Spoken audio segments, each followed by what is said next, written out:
J'espère que vous allez bien. Aujourd'hui, on se retrouve pour le 77e épisode de SCP Wiki. Aujourd'hui, on se retrouve pour faire le SCP 078. On se retrouve à la fin. SCP 078. Culpabilité. Classe Euclide. SCP 078 est une enseigne de néon rose d'environ 1,5 mètre de long, affichant la phrase « Trop tard pour mourir jeune » en anglais.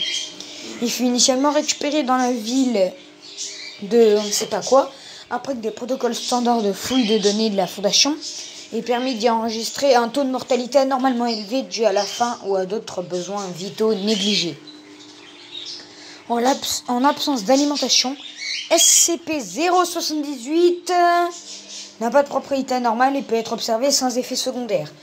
Regarder SCP-078 pendant moins de 10 secondes lorsqu'il est allumé n'a pas non plus d'effet, de même que son observation indirecte. Les sujets ne pouvant pas comprendre SCP-078 à cause d'une incapacité à appréhender l'anglais écrit sont surtout non affectés. Cependant, tout sujet observant SCP-078 pendant plus de 10 secondes va, lorsqu'il observera ultérieurement toute inscription manuscrite occasionnellement et percevoir des phrases supplémentaires. Ces phrases ne sont pas inscrites avec la propre écriture du sujet ou avec celle du texte environnant, mais sont rédigées avec une écriture aléatoire qui diffère d'inscription en inscription. Ils sont toujours formulés comme dans le but de consoler la culpabilité du sujet à propos d'un choix ou une décision passée dont il se sent coupable. Par exemple, un sujet de classe D qui était lui-même conscient d'avoir assassiné sa femme au cours d'un conflit conjugal a aperçu la phrase « Elle l'a mérité pour ne pas avoir fait ce que tu disais » dans son journal manuscrit, tandis que le docteur Bob, qui avait délaissé sa famille pour travailler à la Fondation, et fut accidentellement explosé... non, docteur... Oh là là, j'ai dit des conneries. Le docteur Gaëtan, qui avait laissé sa famille pour travailler à la Fondation, et fut accidentellement exposé à l'objet. Trouva la phrase « Ton travail va sauver l'humanité » parmi ses notes au sujet du SCP-096. Au début, l'effet est bénéfique. Les sujets affectés rapportent un plus grand bien-être psychologique après exposition à SCP-078. Cependant, les phrases vont progressivement de la justification des actions du sujet par l'emphase sur les conséquences cognitives positives, à la justification par les propos négatifs. Et ce, à l'échelle d'une semaine. Le docteur Gaëtan, 2 jours plus tard, trouva la phrase « Ils ne t'ont jamais aimé de toute façon » dans son journal personnel. De plus, les inscriptions commenceront à donner des justifications arbitraires à des actes pour lesquels le sujet n'a jamais ressenti de culpabilité, ou que le sujet aura été rationalisé.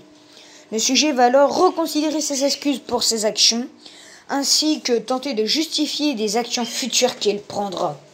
Le besoin de rationalisation augmente avec le temps et le sujet se mettra à énoncer à haute voix son processus de pensée, si bien qu'au bout d'une semaine, toute tâche plus triviale que les bases de la survie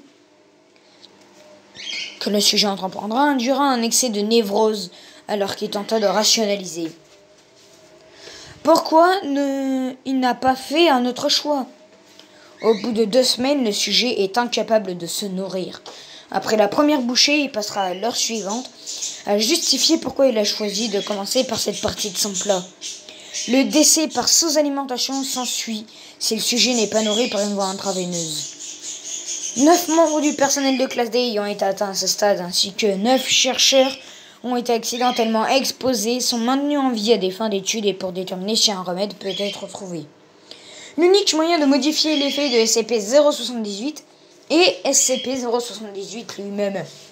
Tout sujet observant l'objet une seconde fois se verra exposé à d'autant de messages inducteurs de culpabilité que la durée séparant ces 2 expositions sera grande.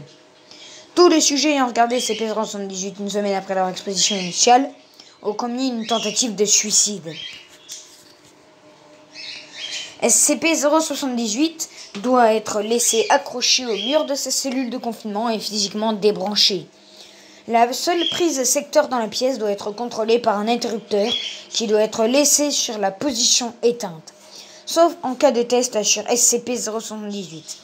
Le personnel pénétrant dans le confinement devra se familiariser avec la position de l'interrupteur afin de pouvoir localiser les yeux fermés au cas où SCP-078 serait allumé accidentellement. Bon bah voilà, en tout cas j'espère que vous avez aimé cette vidéo. Si c'est le cas, n'hésitez pas à vous abonner, à activer la cloche de notification, à liker, à vous abonner. Ciao.